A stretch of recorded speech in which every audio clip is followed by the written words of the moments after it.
All right, everybody, this is Dr. Michael Kaye from the Center for Functional Health, and I'm so honored to have with me today Dr. Milton Swaby.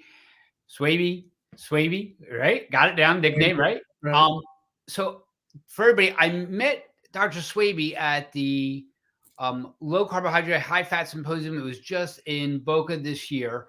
And every once in a while, there's somebody who shines through the crowd of docs, and he was one of them. He asked some phenomenal questions and he got great answers. And I had an opportunity to speak with him over by the posters where the science posters were. And you know what? I couldn't wait to have him on. I knew I had to have him on the show when he was just asking the questions. So welcome, welcome. It's great to have you. Thank you for taking time to do this. I know you worked all day today. You saw a slew of patients, so I appreciate you giving us some more of your time. And I just want to share with patients about your background, how you started, how you got into this particular branch of medicine that you chose, which was physiatry, physical medicine, rehab.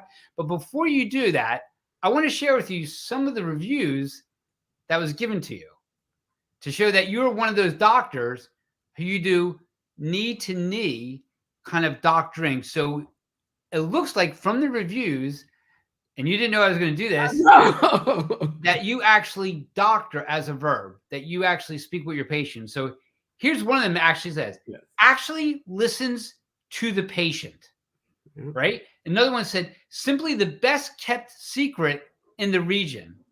And the other one, which I love, is he has the best bedside manner and work ethic of any doctor I've seen in 60 years. So do you know those are the words people say Right. that about you? No. Yeah, you should check that out. 'Cause I said, I wonder if this guy has any reviews because it's hard to get a real review. Yeah. And those are real reviews. So I want to let everybody know, like, this is the kind of doc that we're speaking with tonight, a Well, doctor's thank doc. you for that. So, That was pretty impressive. Thank you for so that. you're most welcome. And I'm sure very well deserved. So welcome, welcome. So before we get into it, because we already started talking before we started, so can you give everybody your background, where you went to school and all that kind of good stuff?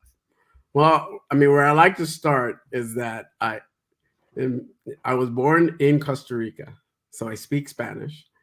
My family moved to the United States in the 60s. So I came here when I was 5, learned English, went to school. So I'm from the Bronx. So I'm a Yankee fan. And I know that I've just offended a lot of people. People are writing stuff in now. No, no. Yeah, right. And so grew up in the Bronx.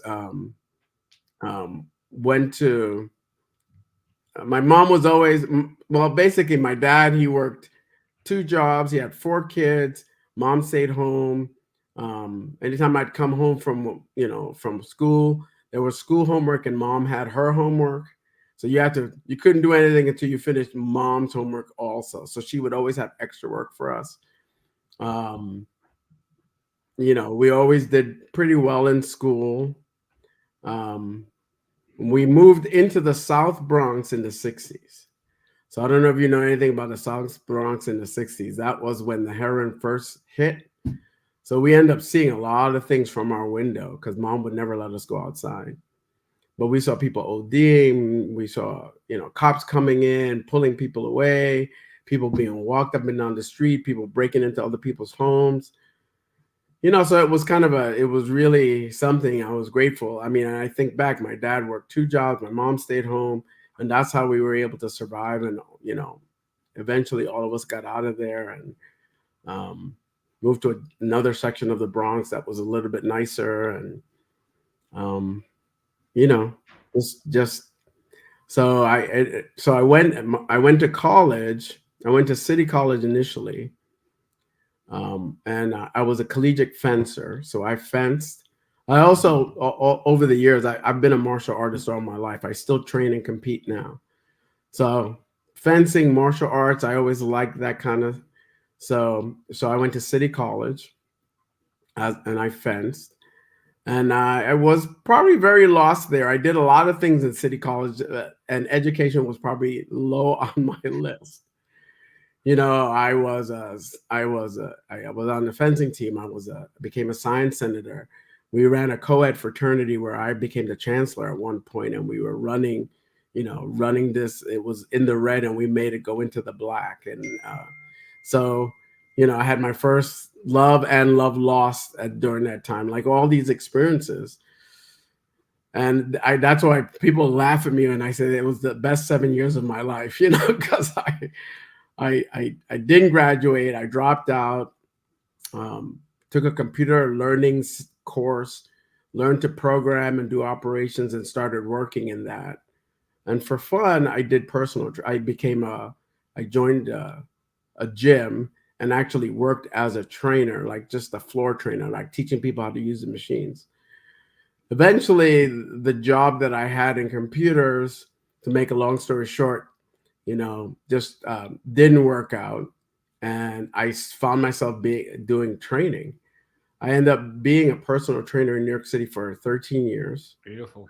I started as a floor trainer, then became a personal trainer.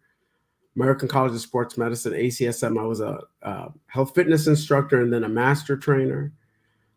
I trained all kinds of clients, famous people, rich people, normal people, movie stars, athletes, musicians. I used to go out to the Hamptons in the summer and train people out in the Hamptons. Nice. It was a glorious gig. Now, what years was this? Do you remember what years this was? So this was in the so let me see, because I graduated. So this was in the 80s. Okay. Yeah. So I'm a geezer.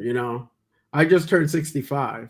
So I'm right there with you. I turned 60 this year. Somebody said, "Hey, what are you getting for your 60th birthday?" I said, "A 55-pound kettlebell." there you go. There you go. So so the thing was, back then, I was married, and um, my wife at the time was going back to school to get a PhD, and I decided, you know what? I dropped out of school. I always wanted to, like, at least get a degree, so I decided, okay, I'm going to go back. So I went to go back to City College, and I had people that I was training. One was a college professor. I had my wife at the time and other people. Why don't you apply to Columbia University? And I laughed out loud, because there's no way that I could get into Columbia University, because I really didn't do much studying. I was always told, "Oh, I'm smart but lazy." You just So, to make a long story short, they forced me to do an essay. So I wrote out an essay of my story, and I had one of the persons I was training was a writer. Like, she in New York City, she wrote articles. Also, she was editing my stuff. My ex was editing my stuff. The college professor, she was. So everyone was editing my stuff, and it was just like adjustments here and there. So I send the application in. Lo and behold, I get an interview. Then I get another interview. Next thing you know, I'm a student at Columbia University. I'm like, what? Could Nice. not believe it. So I majored in biology, and graduated. I was working while going to school. Had my first child during that period, and then ended up um, then applying to med schools. And then I applied to this program at Georgetown called the GEMS program, which is supposed to be a program for underrepresented minorities, to help, like, if they show promise, maybe get them to do some classes in the medical school with the medical students. And if they do well, they get admitted into the medical school class the following year. So I interviewed for that, and I interviewed for a bunch of medical schools. I ended up getting waitlisted at Syracuse University, and it's funny, it was the only medical school that I didn't like when I went to. And I got accepted into the GEMS program. I moved to DC. Like a week into the program, Syracuse called me and told me, "Hey, we got a spot." Oh, Bird in the hand. And I stayed with Georgetown. nice. So I ended up, doing well, and then got into the medical school the next year. And most, I did well. Um, I couldn't decide what kind of doctor I wanted to be. I loved internal medicine, like all the different things you have to know. I just didn't think that internal medicine, like for myself now, and I appreciate internal medicine docs, but for myself, I didn't feel like I was like I felt like I would be giving pills all the time like that. Like, what would I do, right? And I didn't want to be a surgeon. And then I stumbled on physiatry. I did a month at the National Rehab Hospital, and I couldn't believe it. Ortho, neuro, and internal medicine combined. Yep. I so then I applied to all kinds of places, and I got a lot of interviews. Ended up getting it at UPMC, University of Pittsburgh Medical Mhm. Center, which ended up being one. It's like one of the top rehab programs, and so that's really it. You know, it kind of is like I was a trainer before, and now like I'm a super trainer. You know, like a trainer on steroids, right? It's just but it's different, right? Because now you take people that have had catastrophic events, and my job is to try to figure out a way to give them back their lives, right? While, treating all the underlying. So I run an inpatient rehab unit where I take, the most patients I do are stroke. I do a lot of traumatic brain injury, some spinal cord, a lot of neuromuscular, MS, Parkinson's. I actually diagnosed two cases of ALS on my unit. Jeez, Yeah, yeah, that's heavy. yeah. Heavy, So heavy stuff. let me ask you. I mean, it, when you go through your training, and now it's time for you to deliver that kind of news. I mean, to deliver, you have this horrific neurodegenerative disease. Um, is it just a matter of over time that you kind of build like a shield around you? Because I mean, it's still got to affect. I mean, because to be honest with you, I had to tell a patient one time because unfortunately his primary didn't step up. Like, I'm sorry, you got stage 4 lung cancer, and he was 52 years old. And Hmm. he came in with neck and radiating arm pain. Just something that you would think is just like, oh, this guy's probably just a disc. Right. And the radiologist gave me a call. It's like, we got to do another study. And like, there it is. And like, Yeah. I got to be honest with you. I mean, I was wrecked for the week delivering that kind of news. So, how do you build up a resiliency to that? Do you build resiliency to that? Well, I think that like some people are gifted in certain ways, so I think that I partly one of one of my gifts is being able to just connect with people and talk with them. I usually, when I walk into a room, I usually sit down. I'm always eye to eye with the patients. I'm always, poking fun at them, like figuring out a way to make a connection. Even the crotchety ones, they're my favorite. But I think like having some trauma in my life, my life hasn't been perfect, and the divorce, the sense of loss. Like I actually think that experiencing a loss deeply has since made me a better physician. So I think in a way the patients can kind of almost feel that I'm there with them, you know, Beautiful. and I don't candy coat stuff. I go straight, you know. So just it's just a combination of gifting and then just like life experience. You I I don't shrink away from those. I want to be the one to tell them and to Mhm. explain to them and to go through. And I've had some patients, that've come from other hospitals with like cancer diagnoses that didn't know that they had cancer. Like they didn't know like the level of, and I'm the one they're first hearing it from me. It's like, wait a minute, they don't know what, you know. So it Yeah, I think it's a interesting question. It's hard to say. I mean, I don't think I ever get used to it, but I want to be the one. I'm the one to do it. No, that's great. That's very chivalrous, right? So Mm, that's what it is. I mean, it's you want to be the one who steps up and is there for when you're going to deliver that kind of news, right? yeah, When my dad was diagnosed with pancreatic, doc walks in, says, "Well, you got pancreatic cancer. We'll start chemo and radiation, and just speak to the girls up front," and left. My right, dad looked at me. He's like, what? What's a pancreas?" right. I'm like, "Oh," I'm like, "Well, here we go." What just happened, right? What just happened? And Right.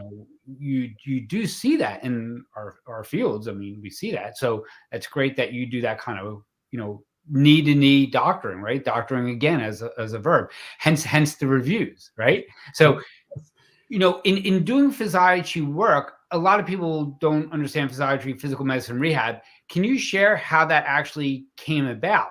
Because most people are like, oh well, what do they do? And they don't really know. So I think physiatry, I mean, as a specialty, is a relatively new specialty. And I think it was I think in the 40s when the soldiers came back from the Second World War, and all the I think it was birthed out of that, um, taking care of the soldiers, um, and and then polio when it hit back, you know, the sanitariums and just the the um, the physical and medical approach to treating someone. So now, though, I mean, when you look at physiatry, before it used to be like where doctors that didn't know what they wanted to do or weren't doing that great, they would like fall into physiatry.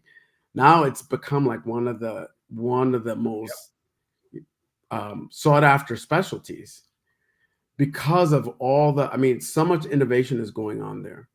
So much, because it's a lot of internal medicine. I describe physiatry to patients when they try to like, what is it that you do? I say, okay, the best way that I can describe it to a patient, it's like an orthopedic surgeon that doesn't know surgery, doesn't do surgery. I do minor procedures, but I have to know the musculoskeletal system well enough to be able to diagnose and treat and how people function. It's like a neurologist that uses neurology to drive function, understand where the injury is, what kind of complications, what the long-term effects are, um, and the internal medicine doc, because I'm the one that's taking care of the patients in the hospital, hypertension, diabetes, cholesterol, everything. So it's really a combination of those three, um, and then I have a clinic that does.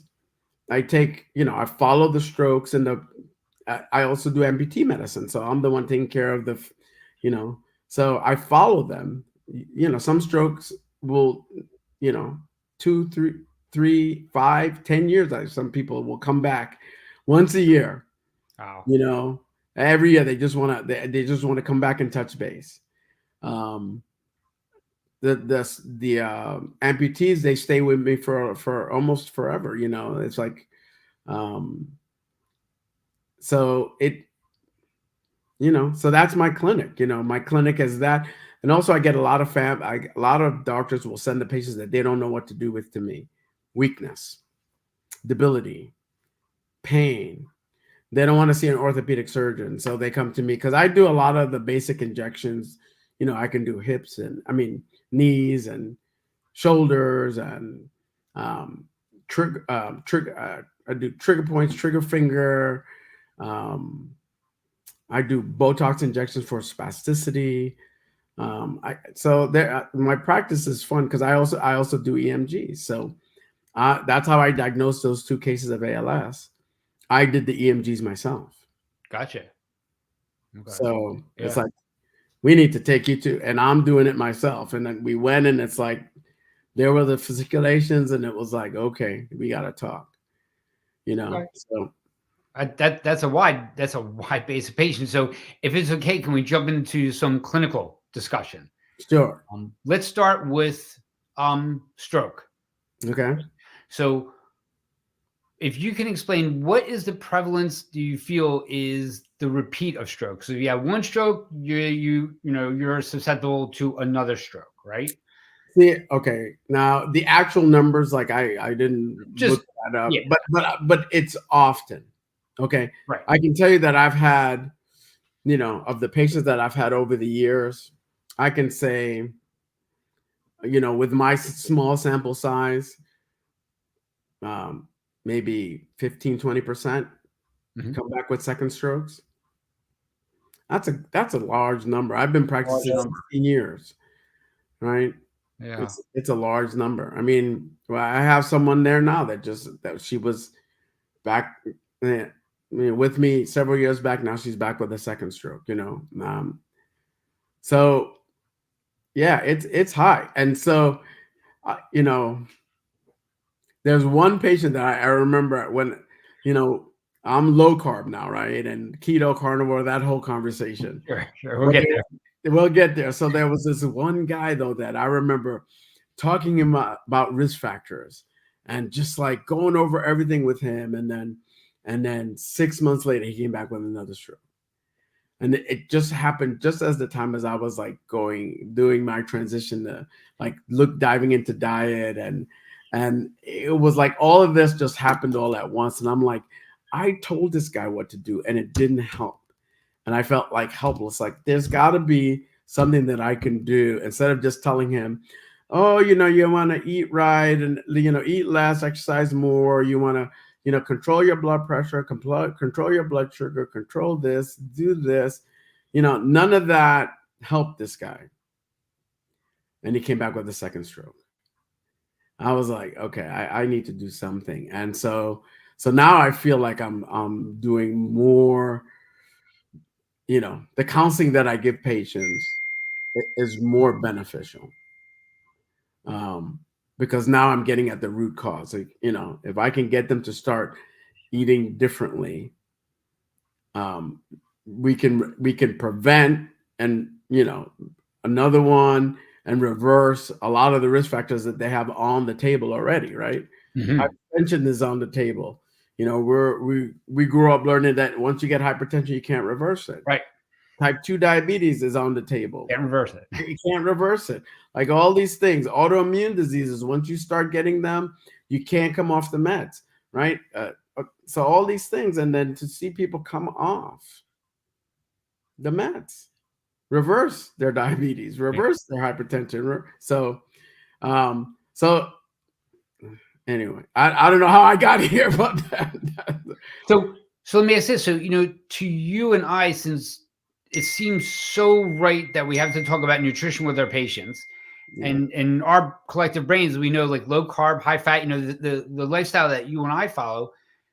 When you share this with the patient, they often will go back to their primary and say, "Oh, this is what I'm supposed to do," and like, "Oh, that's bad for you." that's right. So, where do you sit with your colleagues? I mean, in my area, a lot of times I'm fortunate to work with quite a few MDs and DOs when their patients start asking about like nutrition and supplements, and they're like, I don't know, go to Kaye, let him figure that stuff out. That's, And that's okay, and I'm grateful for it. They that's don't want fine. it, that's not their thing.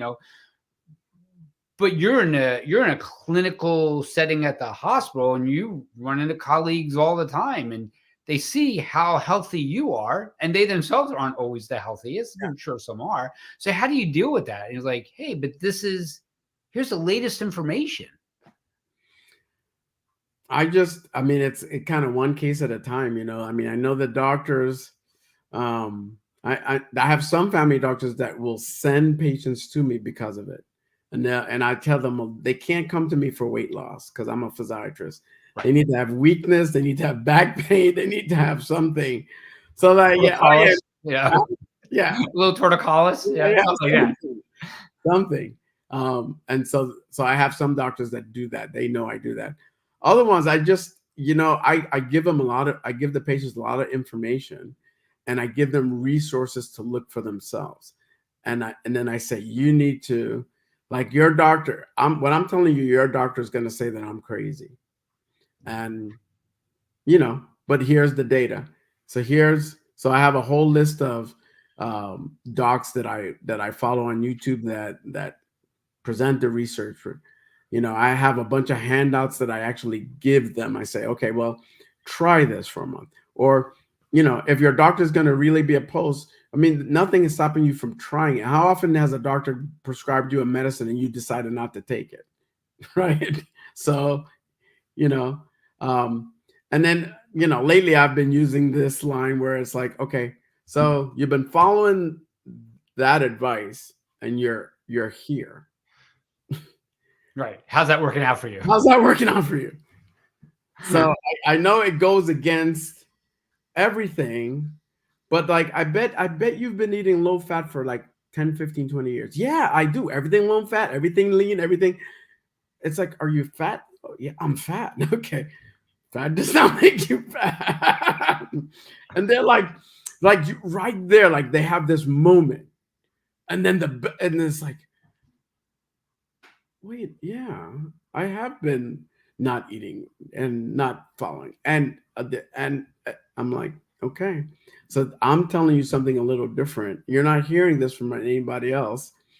I also show them my before and after pictures, and like, I have quite a presentation, but it's, so, um, so, I mean, some of the like cardiologists I have that are my friends, they just think I'm crazy, but they look at me and they go, but what about your cholesterol? And I go, well, from where I sit, it doesn't seem like cholesterol, what we think of cholesterol, that's not the full picture. We don't have the full picture. Correct. Um, and if we and I hit them with the data. It's like, as a country, we eat the least amount of red meat we've ever eaten. And so if that's true, why is it the heart disease and colon cancer is still going up? Yep. If it's the meat, Right. Things like, so I like they the know one, I'm a little bit feisty. the one doc that got up at our presentation, he said, you know what, United States, you guys always want to lead the way, and you do. You're number one in diabetes. That And, was good. and I think the second country wasn't just like right under us. I mean, it was like literally down here. I mean, the disparity between first and second wasn't just, oh, we're close. It was like Huge. very large. Yeah, I mean, to think that 97% of Americans have at least one metabolic disease. Correct. I mean, that means only 7% are like healthy, like completely healthy. That's, for this country, with the amount of money we spend on healthcare, that's just that. That's much. Incongruent, right? It's right. It just doesn't make sense. There's discordance in it. It doesn't. We should be healthier, right? But we have more. But we have more of the, well, let's wait till something happens. Now we'll do something about it, instead of true preventative. Like, this is what we need to do to get from point A to point B, so we never become your patient, right? The whole idea is not to become your patient, as great as you are, because when somebody has become your patient, some stuff has already happened. Now you'll speak, we speak to the stroke patient about nutrition. Do you speak to your MS patient about nutrition? I mean, Terry Walls leads the way when she talks about her journey with multiple sclerosis and how she used nutrition. Do you get the opportunity to speak to your MS patients about nutrition as well? The patients that I have spoken with MS have been resistant. It's like, it's the only thing I have. My food is the only thing I have. I mean, everything has been taken away from me. You want to take that away from me too? So it's, I look forward to more opportunities with more MS patients. With Parkinson's patients, similar, so it really is, that's a challenge, but it's like, I know that it would make such a big difference, but it's a challenge. And do you see patients with seizures as well? Yeah, Okay. I do. I mean, I have some patients, I have patients that, are on my unit that, history of seizures. I have, guy that used to work with me that, he just all out of the blue having seizures. All the workup was negative. Talked to him about the ketogenic diet.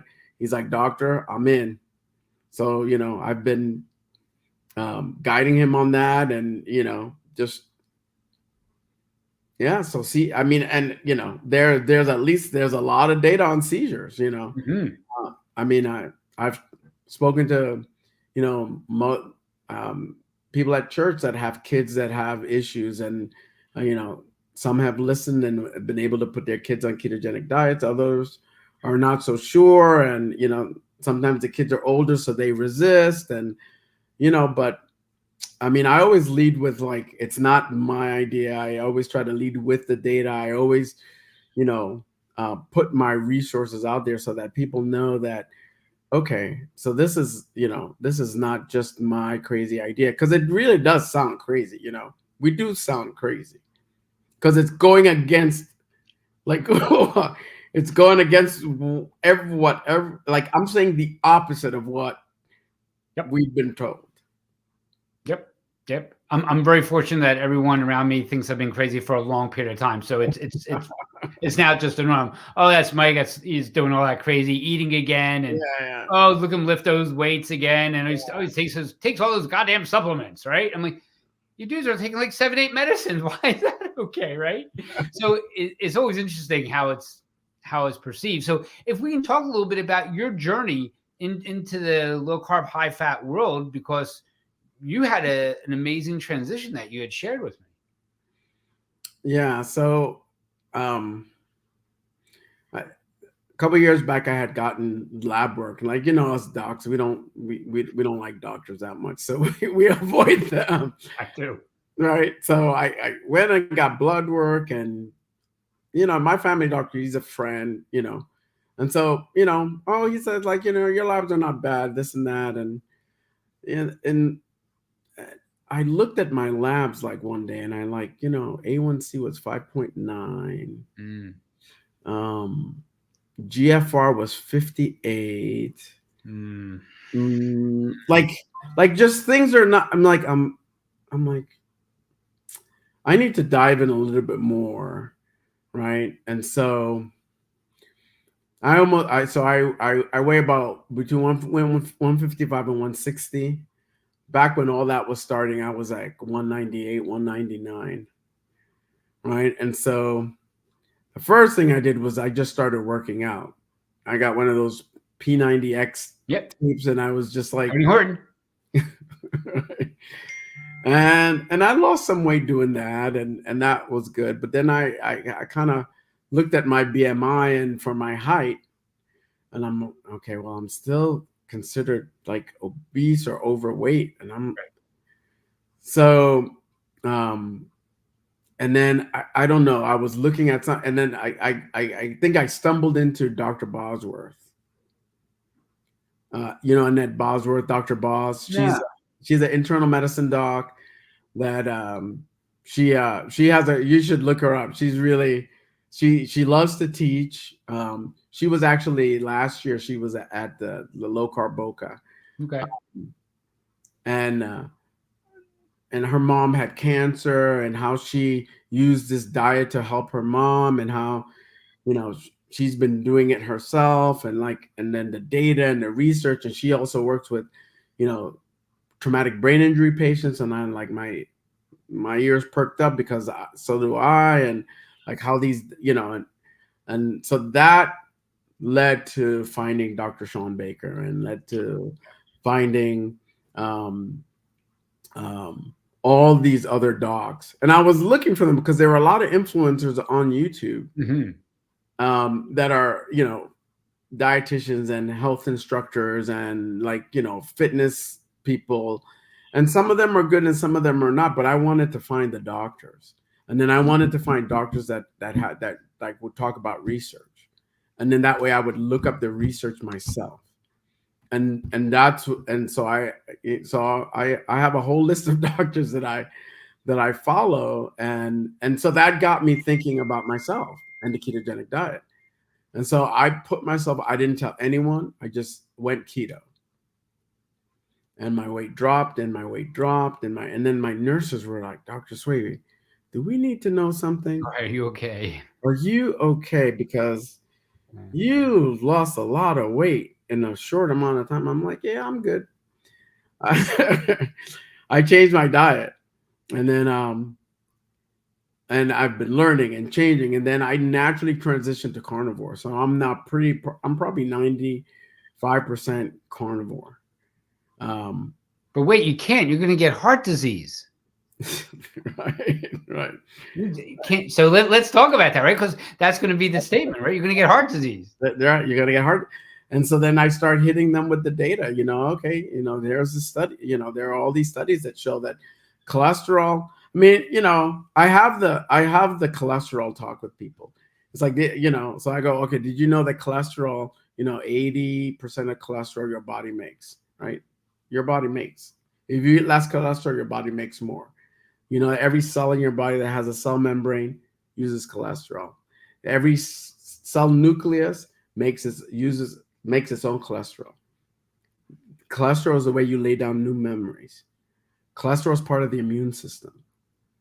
So, and I'm a Christian, so it's like, yeah, do you think that God would make a chemical that's so that it ends up being bad because we find it at the heart vessel? And then I tell them that, okay, well, it's there for a reason. So it's there putting out the fire. It's like the fireman trying to put out the fire, right? It's there trying to solve the problem. But if you attack the thing trying to solve the problem, you miss the thing that's causing the problem. What's causing the endothelial damage? It's the inflammation. It's the spikes in sugar. It's the hypertension. It's all these things. So if you attack the wrong thing, and then many patients that show up to hospitals all over the country are on some of these medicines, and they're still having heart attacks, right? So Yep. they're still having strokes, right? And um so yeah, I mean, I'm convinced, um and I just I the data every day, like not every day, but there's more and more data mounting showing that now saturated fat is, there's a paper that I have in my bag. I think it's a couple years old that I have it there so I can show, because I teach residents now as well. So I have the opportunity to get them as they're training, where saturated fat is not linked to heart disease, right? And that just like, okay, so what do you do with that? Because Mhm. saturated fat and the connection with red meat, because of the content of saturated fat and then cholesterol, that's the connection, right? So now if saturated fat isn't, so what do we do with this information now, right? So that means that red meat isn't not bad for you. Yeah, I mean, it ends up being that red meat and eggs and all this stuff ends up being the most nutritious things that you can eat. I mean, I challenge people to look up nutritional content of meat. Just look it up. Right. It's like a superfood. Yeah. I think where people go awry is they end up eating too much in one sitting, right? So you'll hear men brag about, I ate a 32-ounce steak. I ate a 16-ounce steak. You never hear anybody say, I ate 32 ounces of wild salmon. First of all, I'd be like, what do you do for a living? Because that's going to be really expensive, That's right? right. Right. Right. That's I mean, you're taking down 32 ounces of wild salmon, big crazy. But I think, again, that's one of the things where it's just overboard. yeah. They end up eating too much.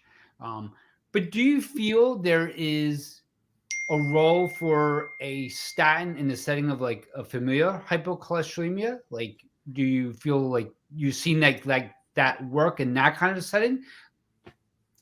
I mean, I haven't seen it. I mean, in familial, I mean, it makes sense in familial hypercholesterolemia. Um, and also, I mean, when you look at the data, it shows that, for primary prevention, statins there doesn't seem to be any data that really supports strong. But for secondary prevention, once you've had a heart attack or a stroke, that statins there seems to be some benefit. And there's some research that's showing that they think that the mechanism for the benefit has more to do with preventing blood clots and not for its cholesterol effect. So I think that there is, I mean, there is a role for statins. I just don't think that we fully understand it completely. Right. And so, um, I mean, I mean, there's one of the doctors that I follow. He has familial hypercholesterolemia, and he is not on the statin, and he I think he was able to reverse his, change up his diet, very low carb, and um, is doing pretty well. So I mean, so there's a lot of anecdotal, but we want to see the research. Yeah. And that's why I like Dr. Eric Westman. He's one of the guys that I follow, and I love it's like, well, I can't say it unless I see randomized and I appreciate that, and Right. like I listen to him all the time because it's true. There are these stories. I mean, there's this research, but you want to see it in patients. You want to see a good study. That way, you can feel confident. There are a lot Mhm. of great anecdotals and a lot of great N of ones. Right. And when you have millions and millions of N of ones, it's pretty significant. But you still want, if it's true, the data will show it. Right. I know one of the papers they shared with us on the familial hypercholesterolemia was actually, I think they were discussing that it acts as protection, was more protective than anything else. Because I know now they really want people on the PCSK9s Yeah. when they see that. Oh, Um, okay.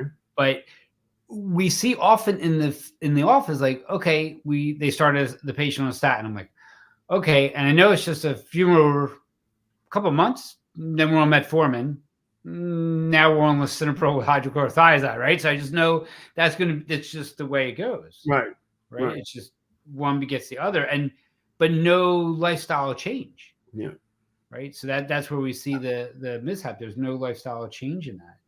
So we want to be able to say, okay, if you're given the medicine, why can't we change the diet and go low carb, and maybe after 2 or 3 months we can have the doc lower the dose, right? And then if we lower the dose and you're holding strong, now maybe you can like not be on it, and you can always go back on it, right? They're never not going to go away, right? Right. So sometimes we take that approach to it. So when you're dealing with your patients and you have to talk about meds and you want them to hopefully get off the meds, is that a conversation you have to now?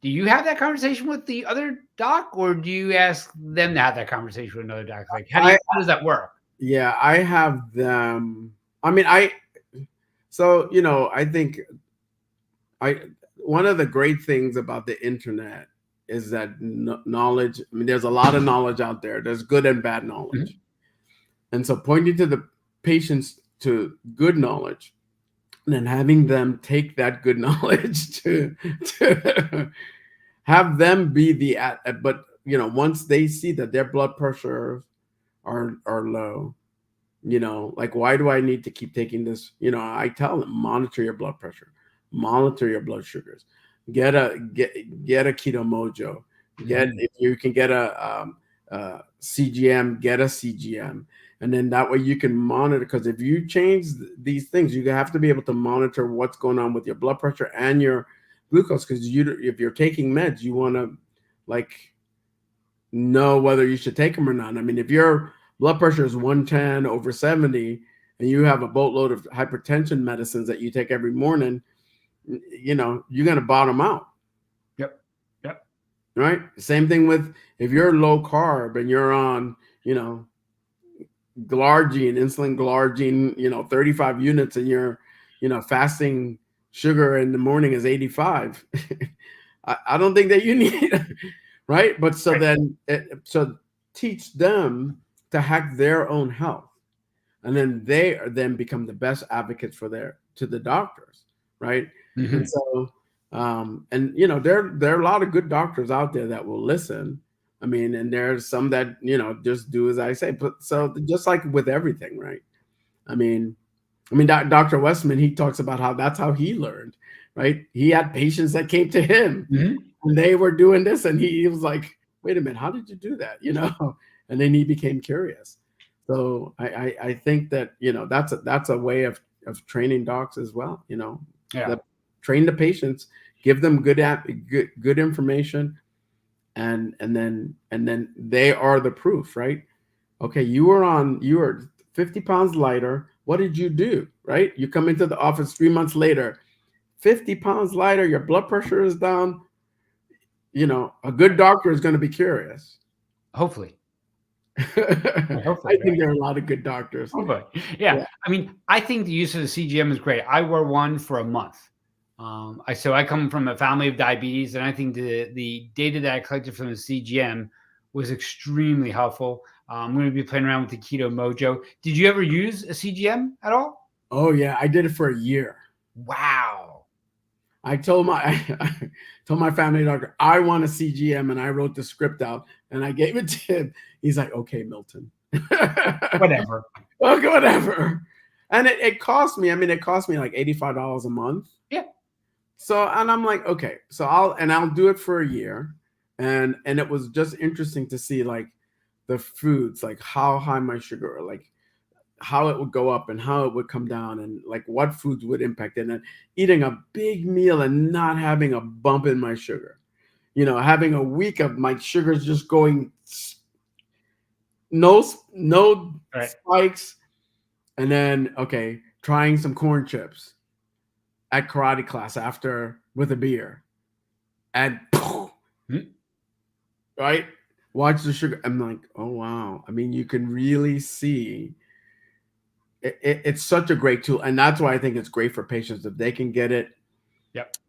Or the keto mojo is also great because it's like it does ketones as well as the glucose, and so trying to be in ketosis and explaining what that is and understanding what that is and realizing, oh, I'm spending a lot of time in ketosis. That's why I think better. That's why I'm moving faster. That's why my blood pressure is good. That's why I can compete. You know, it's the ketones. Okay, it's proof. You know, Right. Right. But let's explain. Like, we're talking nutritional ketosis, not diabetic ketoacidosis. And okay, I think that's where a lot of yeah, people, right. their doctor's like, "Oh, you can go into ketoacidosis," and I'm like, "No, we're not. We're talking about So nutritional ketosis. It's completely different. We're using ketones as the energy source versus glucose as the energy right. source." So Um, I like to explain to people the difference between diabetic ketoacidosis right. and ketosis, and the difference. And I try to keep it as simple as possible because in diabetic ketoacidosis, you have the scenario that glucose is high, right, and then ketones are high. But in ketosis, glucose is low, ketones are high, right? Diabetic ketoacidosis, the ketones are at 10, 11, 12. Diabetic ketoacid, I mean in diabetic ketoacidosis, right? They're high, right?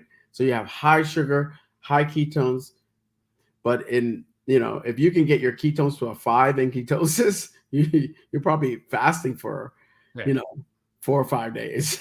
Yeah. It's hard to do. So it's a totally different high ketones and high sugar versus low ketones. I mean, high ketones and high sugar versus, marginally high, up there with ketones, but your sugar is really low. So you're using your ketone for fuel, right? And it's being used. So it's a totally different picture. So I just try to explain that to because that comes up all the time. I'm diabetic ketoacidosis. I heard even for the diabetics, right? They're worried about it. Right. So in your setting, do you see many people are having had patients who are hypoglycemic?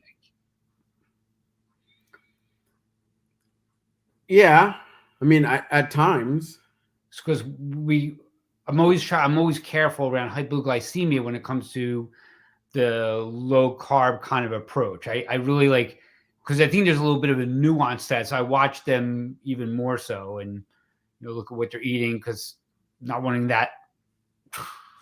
yeah, and that's the thing. It's like you a quick drop is a problem, right? Switching somebody's diet. That's why I think it's important being aware. Like if it's a patient that is on meds and they've changed their diet, they need to monitor, right? I mean, and so that's what I put. It's like, okay, you have to do something. You got to do the finger stick. You got to check your glucose in the morning. You should see what it 2 hours. If you're feeling weird at all, make sure you check your glucose and see where you're at, right? I mean, in the hospital setting, you know, We have patients that go that, and a lot of times they're not eating that much and they're on scheduled insulin and all this kind of stuff. So we're always watching. Okay, well, if they're not eating, let's just hold the insulin. If they're not eating, just like you know so we're watching that. So I have the inpatient setting. There's all that acute stuff that I'm always monitoring, and then in the outpatient setting, I haven't had that many patients that have can't come in complaining about uh, low, no, hypoglycemia, as a problem. Like they've gone into high, but not, so they'll just eat something. But the key is that they're monitoring. So they're learning there. And then after they learn, they're hacking their own health. Right. That's what we want. Right? That's what we want. It's like, oh, wait a minute. Okay. Or sometimes you see this where they'll eat, someone that has been doing this a while, and they'll have a carb, they'll have something, and then their sugar will go straight up, and then it'll drop straight down and bottom out. Plummet. Just like off the table, right? And that's a strong response, right? But it's like it's a pancreas that's used to like when sugar comes, and it takes time to like make that response a little bit more appropriate. But it's like it's what I saw that on mine. I mean, it would boom drop to the bottom, and then it would come right back. It would come back up, and it would be fine. But so it's part of the milieu that we're in, right? Just being able to, in a hospital setting, in the clinic setting. I mean, I think in the Keto Mojo, I'm even trying to like have it so I have access to patients that want to. They can go into this app where I can help follow them. Like the ones that want it, I can help. Like, okay, well, let's look at. Oh, look at my my ketones are this. What can I do? Or I'm having trouble with this, and I can see the data myself. Yeah, so those are all things that just make it more, just easier to help patients out as they go through, right? Right. I mean, I think a lot of times, so part of our program, patients have to keep a journal of what they're eating. Yeah. And then every night I look through what people eat. It's kind of a weird hobby, but I kind of scroll through and like, oh my God, I can't believe it. That's why their sugars look like that, right? But hey, everybody has their thing, right? Yeah. So we find that things sneak in, right? And they're not sure how things are elevating, and say, well, this kind of snuck in here. Oh, I didn't think that would affect me. And I can tell you, when I use the CGM, I did this test with rice. So rice is a treat. I love rice, butter, and salt. I think that's absolutely wonderful. So I weighed out like what is considered a serving of rice. It's 100 grams. Yeah. I can eat 100 grams from my kitchen to my living room. That's like 4 steps, right? I mean, it's really not a lot in a serving. So it goes back to that, like, the portion size. So I ate the rice, and of course it spiked. I fully expected that. But I'm saying, listen, I'm going to eat what I would normally eat in rice. And that was going to be like a bowl of rice. And it spiked, and it was up there longer, obviously. It was the next morning where I was 18 points higher. Yeah, your fasting insulin. So, I mean, my pancreas is working hard, my liver's working hard, my kidneys are working. I'm trying to sleep, and all this is really working hard. So that was some great data that you can use and change around that. So where in your week of the way you eat, do you use intermittent fasting? I do. Every day, I probably at the minimum 16 hours of fasting, and I eat in an 8-hour window. But often, lately, I've been eating. Well, I've been working out more. I've joined the gym, and I'm like working with a trainer. So on the days that I train at 7 in the morning, come home, and I'll have 4 or 5 eggs with either bacon or steak, right? I eat that, and then I come home, usually 9 or 10, and because of my schedule, I will eat and go to bed. I know you're not supposed to do it, but that's how I lost all the weight, doing it, because that was the only way that it would work. Because when I get home, I need to eat. Right. And then the days that I don't have gym in the morning. I'll wake up in the morning. I'll have my coffee with heavy cream. I don't eat anything until the earliest is 2 or 3 in the afternoon if I'm going to eat something. And I usually will have, either bacon with me or chomps or, the meat sticks from Costco. They're pretty good. Chomps. Oh, Yeah, my name. Trump, Vermont. Did you use the ones from at the symposium that showed us, Simply Snacking?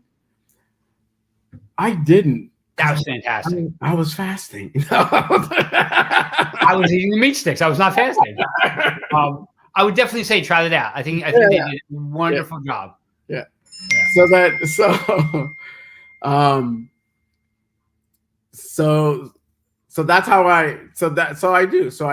But most days it's like I'll probably eat one meal a day. But when I come home, I'll have like a 20-ounce ribeye steak, right? And some avocados and maybe some like hard Parmesan cheese or something. And the thing about, I think it's very hard, like when you said before about overeating. I think one of the great things about eating like um, the keto carnivore, you It's know, hard to read. it's hard to overeat. Yeah. So you really don't get. I mean, you get people that might want to. Oh yeah, I can eat, but it's very hard because I mean, I'll have that 20-ounce steak, right, 22-ounce steak, and when it gets to the end, it's like, okay, I'm done. And that's part of breakfast the day that I work out at the gym. That bit of steak that's left, I eat until I'm stuffed, and then I don't eat anymore. And then I'm good all the way through. I mean, I wake up in the morning, coffee with heavy cream is my go-to thing. I used to put 7 sugars in my coffee. Ooh. Oh. So I'm down to coffee with heavy cream. Wow. And I'm good. I'm good until 2, 3. If I'm in front of a patient, then I blow by that. And then it's it starts to get 5, 6. Oh, I'm gonna go home and eat. I'm good. And then I come home and I'll eat, and I'll start as I'm cooking. I'll have some pieces of cheese, and then you know get the steak going, make the burgers, whatever it is I'm eating.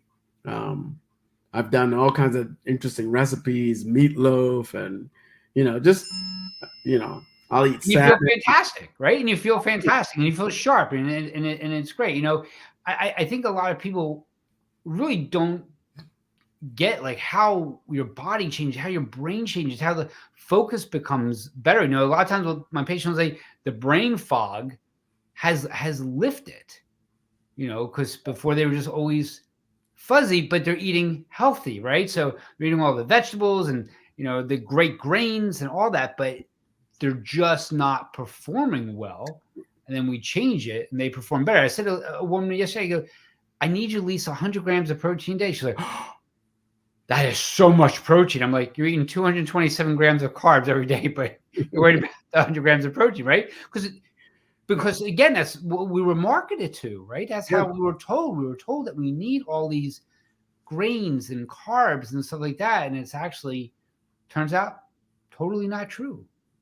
Right. And I know people will argue with us, and that's okay. Yeah. But the data is data, and there's nuance, all right? Everyone's N of one. I mean, Right. there are people who we made all carnivore, and there are people like, hey, we got to really, get more veggies going your way and get you healthier and all that. So there's so many changes that are happening in the medical world. What changes have you seen, or what changes do you think is like coming down our pike? I mean, we read about artificial intelligence and all that. Do you have any thoughts on that? I mean, yeah, it worries me as well too, right? So I mean, it's like, oh no. See, but I mean, I see artificial intelligence like it's getting into everything, but I don't know how a computer is going to be able to sit by a bedside and tell someone they have ALS. Yeah. And be able to walk them through that. I don't see. I don't worry about my job. Like in that way. I mean, I think that there's a lot of benefit to technology, and technology. Like I look at like the internet and YouTube and Facebook and all these things. It can be used for bad and it can be used for good. And when it's good, I mean, look at I mean, the amount of things that I have learned on YouTube is like I could get a degree. Yeah. Yep. Okay. And so there's the good, and then there's the bad, right? There's all kinds of, there's also a lot of misleading information on there. And so if you go down the wrong rabbit trail, right, you could, okay, now you're, now you think the total opposite of, so it takes some, you know um, some skill in like knowing what's real, and then figuring, like, for a doctor, I think we have the basic skills to do it, right? Okay, Right. this guy's saying this, so you look at his paper and then you read the paper and you go, this is like a bad paper. Like, this is like you can't make that kind of inference based on this kind of work, so, and then it's like, then you, oh yeah, this is a good oh, look at this, oh yeah, this is good, you can see. So so yeah, so technology, I think it's, it's a tool. um I don't think, if all we do, one of the things that COVID did, I don't know if I can say COVID, but We just did. we just did We just did. again. Yeah. Names: Michael, Milton. Knock, knock, knock. Who is? Who's that? It's like a lot of, like, I see because my son, one of my sons is a intern, and so he went through, and then I'm also training all these that we have a um, internal medicine residency program. And so you see that during the COVID, like, got really good at, you have to stay away from patients, really. They got good at really getting on the computer, looking up labs, like, so, like, being distant from a patient. So, I mean, if that's how medicine continues to go, then AI could do it. Right. Right. But, to go in and, and sit with the patient and explain to them and talk to them, and, and just be able to connect with them, and then they believe in you. And I think that there's something to that.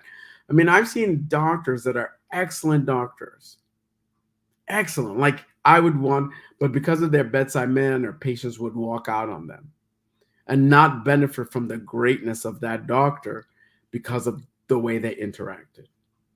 And I think that that's sad, right? You have the skills, you want to be able to. I don't see AI, I mean, having access to more and more information quicker, that's great, but in terms of outsourcing us, that'd be hard. Yeah, it's hard. I mean, again, I do a lot of manual work, and I do a lot of, like, it's hard to outsource these. Right. Like, Right.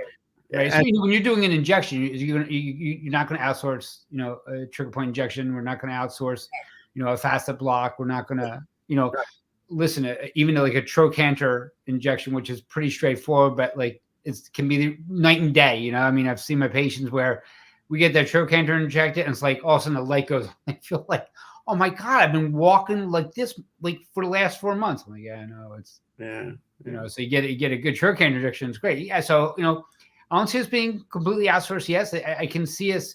I can see, like, the way we treat. I can see algorithms. Insurance company using algorithms. I can see that happening. I mean, that's a very. I mean, we have that now. Yeah, we do, and I think it's going to get even when more. guidelines are not guidelines, right? A guideline is supposed to be a guideline. Right. But now they become like, this is what you're supposed to do. It's not a guideline. I mean, it's like an edict. Right. Like, this is what you must. But the problem is people don't fall into everybody's a textbook scenario. It just doesn't work like that, right? So it can't do that. So, and that's why clinical acumen is so gorgeous, right? Because it's like you meet this, and then just like with your experience and with your, so you want to do something a little bit outside the box, right? That will work with this particular patient. Correct. Right. And often it does, right? I mean, yeah, just being able to have that freedom. And if you're supposed to follow guidelines, and sometimes when you look, guidelines are done by committees of people that are like, so they're not talking in front of a patient. They're, they're these, very smart people that come together, and, but I don't care how smart you are. There's nothing like being in front of a patient that has unique problems that don't present in a way that they show up on the guidelines, and you have to come up with a way of helping them. Right, right. I remember part of our internship residency program that we had to do is like we had to go do Salvation Army and Goodwill, and it was like there's textbook and then there's real life, right? And this was real life, and this wasn't just like one primary complaint. It's like several complaints with underlying dysfunction, right? So Right. I can see where AI does some stuff, but like you said, it's still this straight on, hands on, face forward, knee to knee doctoring. I mean, that's really what it comes down to. And yes, there is so much on the internet. I mean, I couldn't wait to get out of school, years and years and years ago. It's now 36 years from practicing, right? So, and now I don't have enough time to learn all this stuff that Yeah. one. That was one thing that was so great about the symposium that I went to with you. I mean, it was like, here's all these docs from all over. It wasn't just here to say from all over. It was like we're all moving this in this direction, and that was really nice to see in the camaraderie. I mean, I met some really nice people. I mean, it was really great. So, one of my big questions to you is, can you share how not to become your patient? Right. I think the best way not to become my patient, and this is my job is to put myself out of business, but I think that that's basically what we're all supposed to do, right? We're supposed to, like, you know, that way we can all just go out and be cattle farmers, and Yeah. you know, get a ranch, and Yep. you know, I mean, I think now, I mean, I think the best way is, um, you have to sleep enough. You have to have, good relationship with your family, low stress. You have to eat right, and eating right means, no processed foods, no seed oils, high fat, uh, high protein, low carbohydrate, whole food diet. Um, Walk out in the grass, spend time in the sun. Like, all these things are um, are what makes us healthy. And if every one of my patients were doing that, I'd probably be a farmer. Yeah. Right. I Okay. mean, because you can eat right, and if you're totally stressed out all the time, your cortisol level is high, your sugars are going to be out of control anyway. And then how stress is an amazing thing to the body, and we underestimate how bad, how much it impacts all our immune system, our Yep. cardiovascular system, endocrine system. uh, all these systems are just impacted. So I think, but I think if you eat right, you're less stressed. Like, I know for now, I'm eating this way. You had said something about the fog. Like, you don't realize that you're in the fog until the fog clears. Correct. And then you go, huh. Yeah. Like, I think I had a certain amount of depression with some of the stuff going on in my life. And over the last 2 years, it's like, looking back, it's like, oh, I guess that was because now I'm eating this way. And it's like, and I mean, this kind of diet has been shown, like, it's showing to help with depression and help Right. with Alzheimer's, help with schizophrenia. I mean, all these things that you would never think that a diet could really make that much of a difference. Chris Palmer is doing all that work, and Yeah. Yeah. I mean, it's amazing. And I've had patients that have had issues, and I just changed their diet, and they come back different people, but different people because of what, like, their depression and their brain fog totally lifted. Go from not being able to work to getting a job and being more functional and having to write everything down to being able to remember everything, have a normal conversation. And it's like, who are you? All we did was get you to stop eating, Right. the carbs and eat more meat, And so it's amazing. It's It's amazing. it's great, is what it is, right? This is Right. This is what I think, in my world, this is what doctoring is about. I mean, it's revitalized my idea of of practice. Like if somebody were to tell me today that we're going to kick you out of being a physiatrist, I would just go headlong into metabolic medicine. That's what I would do. But I think being a physiatrist, I am uniquely positioned, right? Because I'm taking care of, people that have failed, you know, and people that are just in trouble, and I can help guide them. Like I was looking at an ad, like one of the Sean Baker, has a company and he's recruiting doctors, and in the list of the doctors that he recruited, he didn't include physiatry. I was offended. Imagine how I feel. Right? It's like he's like, okay, internal internal medicine, endocrine, Yeah. What were some of the other ones? Like, but more generalists, like neurology, endocrinologist, internal medicine, but no physiatry. I gotta talk to that man. Right? Because I think we're uniquely positioned, and I mean, and that's what I talk. I mean, I do. I think every one of my clinic patients today, we had somehow we came around to diet, and it was like the event of the visit. I mean, cancer, amputees, strokes, I mean, a whole swath of patients, right? All these different areas, and they meet in this area where they're trying to improve their lives, with physiatry, and then we're to add the component of metabolic medicine. It's just it's a powerful tool. Yep. I always say the power of health is at the end of our fork, right? Yeah, That's where it really comes down to. I mean, you can take in something healthy or not take in something healthy. yeah. So I know you work crazy hours. I know you worked all crazy day. We've been speaking for a while. Again, I thank you so much for your time. Before we sign off, I always love to ask people, what book are you reading now? Not that you have a lot of time to read, but what book are you reading now? What book have you ordered that's coming in to read soon? Well, I mean, so again, I mentioned I'm a Christian, so I read parts of the Bible every day. Like I like to start with like Proverbs or Psalms, or Sure. just like, and then Gary Taub's latest book on the history of diabetes. I can't remember the name. I was reading. I've been reading that. And I guess those are the two that are on my list right now. Excellent. Yeah. Good. So any words of wisdom before we sign off?